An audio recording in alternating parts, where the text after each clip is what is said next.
My name is TJ. I'm sick. I have a cold. I sound like death. Let's get into the video.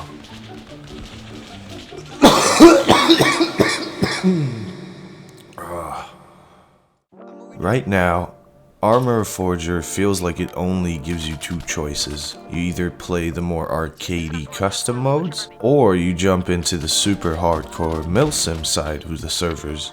And, you know, vanilla exists too, I guess. But vanilla only exists for those couple weeks after every update, when all the mods decide to break and nobody really knows what the hell is going on anymore.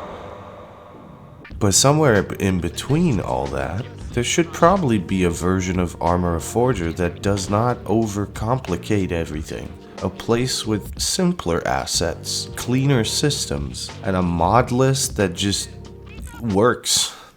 The kind of setup where you load into a server and it just, behaves the way you expect it to behave. Because right now, the moment some players see a massive list of mods and like 10 different gameplay systems on top of each other, they're already noped out. They're gone.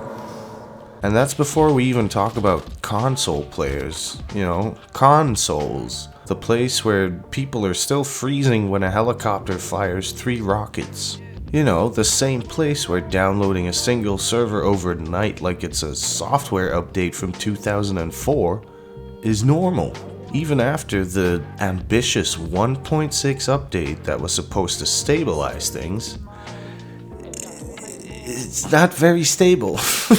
You can still crash in between rounds, you can still freeze, and some servers just honestly feel like they were built for PC only. With console players just kinda invited to suffer through their gameplay, which becomes a problem when the trench warfare clips that people see online look incredible, but don't even come close to matching up with what console players experience when they actually load into the game. So instead of trying to build a bigger battlefield again, I tried building a simpler one. Now, I've already had to rebuild my server once before to make modern trench warfare playable on console again, and that worked. I pushed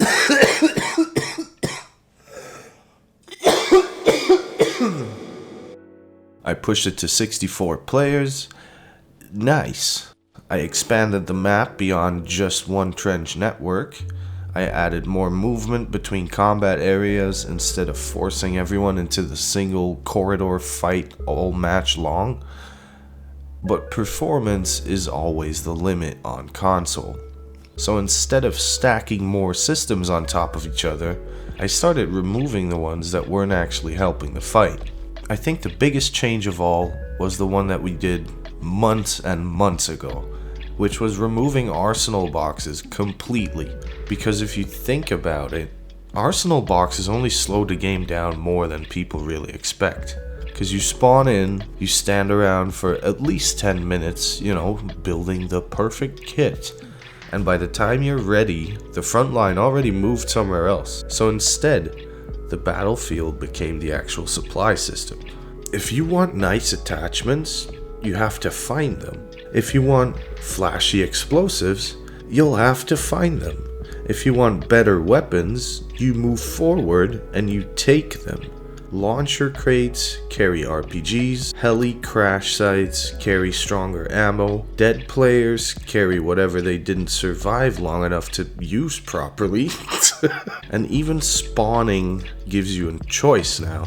At the main operating base, vehicles spawn nearby, there's attachment boxes so you can prepare properly, and at the sewer FOB spawns, you get faster access to the front line, but that does not mean you get any sort of comfort. After spawning, you move forward or you fall behind, and that alone changes how the entire match will flow, because now staying in one place for too long actually makes you weaker instead of safer. And the vehicle spawn logic follows the same idea, and I don't mean tanks everywhere or attack helicopters flying around all match long. I mean each team gets one BTR, one transport helicopter, and a set number of jeeps and civvy vehicles for moving infantry around the map. That's it.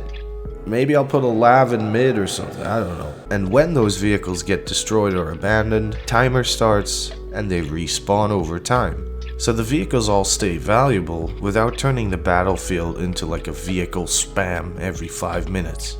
Again, a simpler battlefield, in my opinion, better flow, and a lot less nonsense.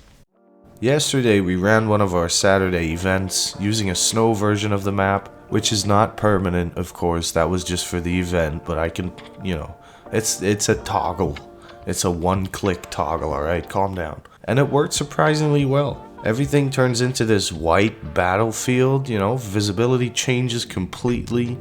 The performance actually improves for some console players because, you know, it's easier to render white than it is to render complex textures. On top of that, we handed out things like drones, miniguns even sometimes, and flamethrowers to players that were actually pushing objectives and playing the game properly, which turned the whole match into this weird controlled chaos in the best way possible.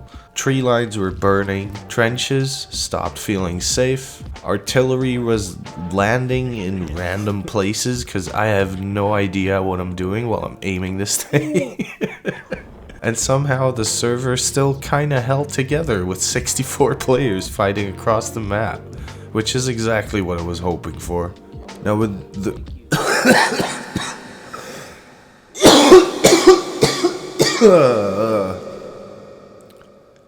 Now the goal with all of this isn't to make the game easier, it's to make the battlefield clearer. Not necessarily only for newbies, but for everyone. Cleaner systems, less waiting around in menus, less standing at spawn pretending to be a frickin' gunsmith, more movement and just more pressure and actual fighting. And somehow, this server is still under 7 gigabytes.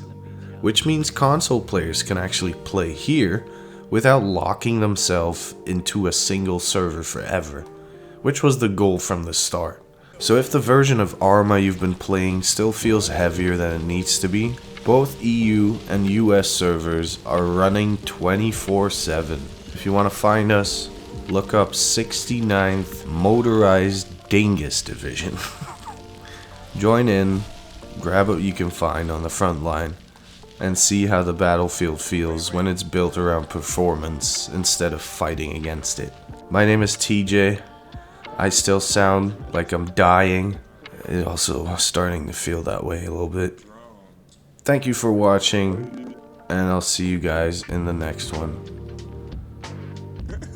Peace. Damn, that's transformation.